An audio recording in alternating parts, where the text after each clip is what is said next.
এখানে মেসিয়ার পর্যন্ত দেওয়া হয়েছে, হোটেলের মেসিয়ার উপজেলা বিএনপি সদস্য। কত লজ্জার ব্যাপার, কত কষ্টের ব্যাপার। মিলের লেবার এমন লোক আছে, এখানেই আছে উপস্থিত, যিনি মালিক, বিএনপি করেছেন, বিএনপি করতেন, সিনিয়র নেতা আছেন, এখনো করে যাচ্ছেন। তার সমিলের কাঠের কাজ করে, যে ওই যে কাঠের কাজ করে তাকে দেওয়া হয়েছে যুগ্ম আহ্বায়ক, তাকে দেওয়া হয়েছে বিএনপি সদস্য তার উপরে। এইগুলো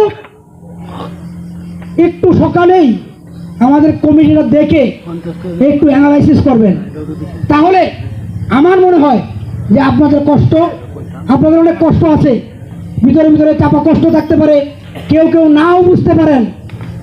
যেমন আমাকে একটু আগে কোশ্চেন করেছেন একজন, যে আমাদের উত্তর সাইডে, ইউনিয়নের উত্তর সাইডে কোনো লোক নাই, আপনি কি কাউকে দেখলেন না?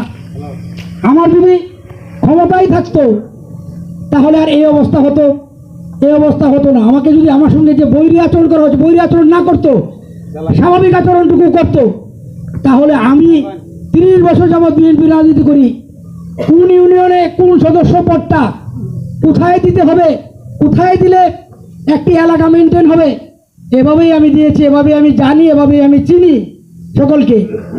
আমার নামগুলো সেভাবেই জমা দেওয়া, অথচ এক পাড়াতেও 3-4টা নাম এসেছে।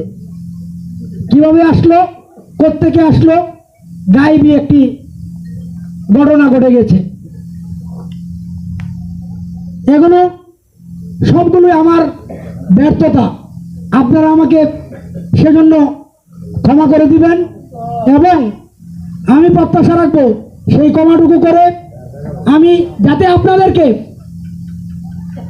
সেই জায়গায়, উপযুক্ত জায়গাগুলোতে সেখানে নিয়ে যেতে পারি। তার জন্য সামনের 2-3টা মাস আমাদেরকে পরিশ্রম করতে হবে, একটু আমার সঙ্গে থাকতে হবে, সুজিতের সঙ্গে পৌরসভার যারা আছেন তারা তাদের থাকতে হবে,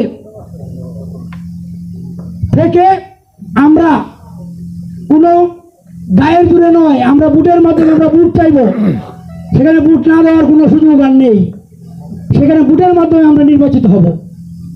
যদি আপনারা আমাকে ভোট দেন, বা জনগণ ভোট দেয়, বা দলের কাউন্সিলররা ভোট দেয়, তাহলে হব, না হলে হব না, এই বিশ্বাস আমার আছে। সুতরাং আমরা সেদিকে যাবো, যেহেতু আপনাদেরকে সেই জন্য আরেকটু কষ্ট অনেক করেছেন, ত্যাগ করেছেন, তারপরেও আপনাদের এবং আপনাদেরকে নিয়েই সেই শেষ দেখব, আপনাদেরকে সম্মানিত করেই আমার যাত্রা শেষ করব।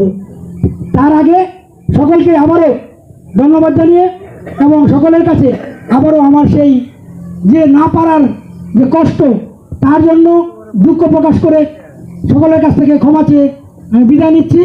আল্লাহ হাফেজ। বাংলাদেশ জিন্দাবাদ, বাংলাদেশ জাতীয়তাবাদী দল জিন্দাবাদ, শহীদ অমর হোক, দেশনেত্রী বেগম খালেদা জিন্দাবাদ, আগামী দিনের দেশনায়ক, আগামী দিনের রাষ্ট্রনায়ক তারেক রহমান জিন্দাবাদ, জিন্দাবাদ, গৌরীপুর উপজেলা বিএনপি জিন্দাবাদ, জিন্দাবাদ, জিন্দাবাদ।